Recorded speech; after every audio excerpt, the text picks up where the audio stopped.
Today we're talking about Kat Sushi, the latest Avengers movie, flying taxis, and a whole lot more. Here are the top 5 stories of the week. Hello everyone and welcome to Esquire Weekly, our look at some of the biggest issues that appeared on our radar this week. From celebrity news, style trends, gear advice, or the latest on entertainment and culture, we've got you covered. So without further ado, let's start the show. Story number 5, Kat Sushi, anyone? The humble Kit Kat is almost 90 years old this week, having been invented in the 1930s in the city of York, England. In this region, the Kit Kat is a grocery store staple. You grab one in the checkout line and go about your business. But as usual, things are very different in Japan. Kit Kat is considered the fancy man's chocolate of choice, and parent company Nestlé has responded by producing all sorts of weird and wacky flavors, including pumpkin, bean, and wasabi.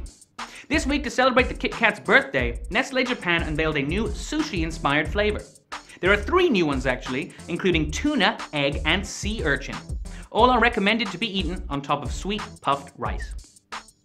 Story number 4, Avengers Infinity War is here, and it's epic. Nearly 3 years after the Age of Ultron, Marvel's new Avengers film is finally here. It opened in cinemas around the region early this morning, with midnight showings happening across the UAE. This major new installment of the Marvel Cinematic Universe picks up after the events of the last 2 Marvel flicks, Thor Ragnarok and Black Panther.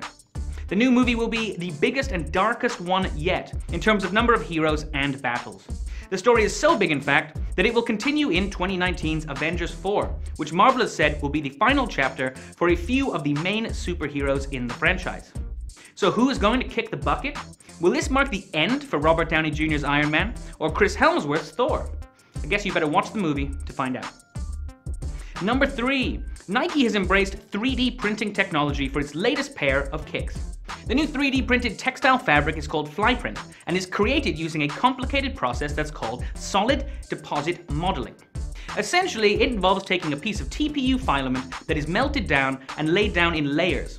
But you don't need to understand the science behind it to know what really matters here. The new shoes are more breathable and lighter than ever. In theory, that means that anyone wearing a pair of Flyprint trainers should run faster. But beyond that, as each pair is 3D printed, it allows Nike to create bespoke shoes for any athlete that may require them. Right now, these kicks are still in experimental phase, but we're guessing we'll be seeing these sci-fi sneakers in the real world very soon.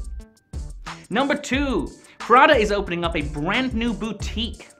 The brand will be officially opening the doors to one of its largest boutiques in the region next week, located in Dubai Mall's new Fashion Avenue extension.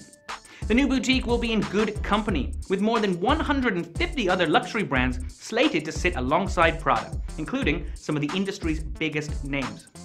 The new store will have dedicated sections for both men and women's wear, and could be described more as a luxury destination than a retail space. Stay tuned to our website next week, as we'll be reporting live from the opening at Dubai Mall next Wednesday. And last but not least, number 1.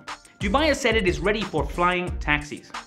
Yes, the RTA has said that it is now actively exploring flying taxi trials in a bid to evolve the city's sprawling transportation network to use the latest technology. Now, Dubai has already tested the world's first automatic flying taxi. That was done back in September, a world's first, we might add. But now it seems it's ready to take another giant leap into the skies. This news comes hot on the heels of last week's announcement that the first Hyperloop stations would be opened by Expo 2020. Does that mean we'll all be taking flying taxis in just a few years? Only time will tell. So that's been another episode of Esquire Weekly. Now that you're all caught up, be sure to check out some of our other stories on esquireme.com. Don't forget to subscribe and let us know what you think of the show in the comments. I'll be seeing you next week.